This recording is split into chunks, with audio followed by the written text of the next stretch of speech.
Cases, hospitalizations, and deaths are on the rise in the U.S. as the country continues to suffer from the coronavirus pandemic. It's getting much, much worse.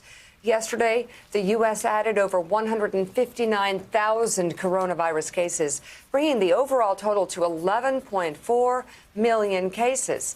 Hospitals continue to run out of space and equipment as more than 73,000 people were hospitalized as of Monday, an increase of over 3,000 from the day before. The average U.S. deaths per day has also now reached over 1,100, up from just under 830 2 weeks ago.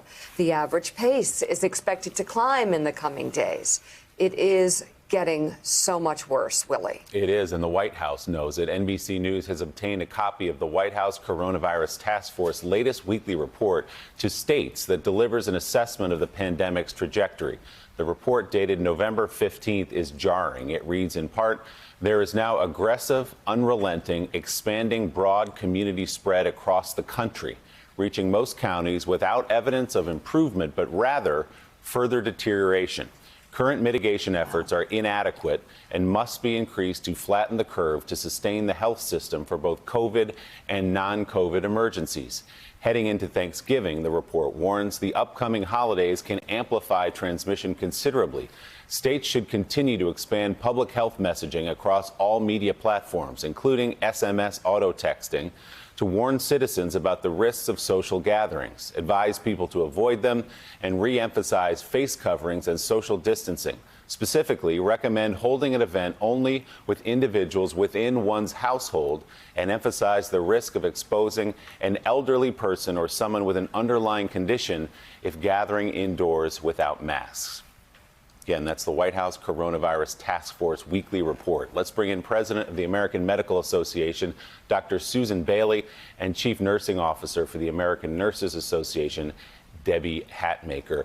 Dr. Bailey, let me begin with you. The White House assessment there is pretty stark. It tells the story. What's your assessment of where we are right now? Things are indeed very grim. Doctors are concerned that our hospitals are filling up and that we really need to double down on our basic preventive measures, wearing masks, washing hands, keeping 6 feet apart, and avoiding large indoor gatherings. We have some vaccines and exciting things coming around the bend, but we want to be ready for them when they get here. And so we need to work as hard as we possibly can right now to slow down the number of new cases. Debbie, we've seen nurses doing interviews, trying to get the word out to show what it really looks like in these ICUs, what it looks like in a COVID unit, many of them being overrun across the country. What can you tell us about what your nurses are seeing there on the front lines? Well, thank you, Willie, and I'm pleased to be here this morning to represent the nation's nurses. We are hearing that things are quite stark, and we're very concerned that this delay in the transition is negatively impacting that.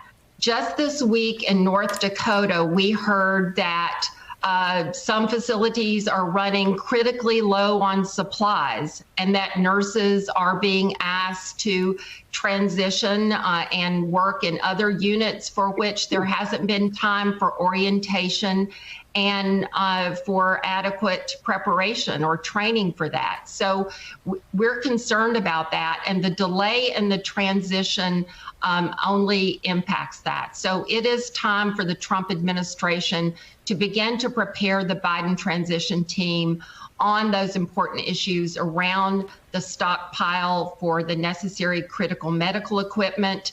We're still seeing delays in PPE, inadequate supplies on PPE, and this will only get worse with the delays in the transition.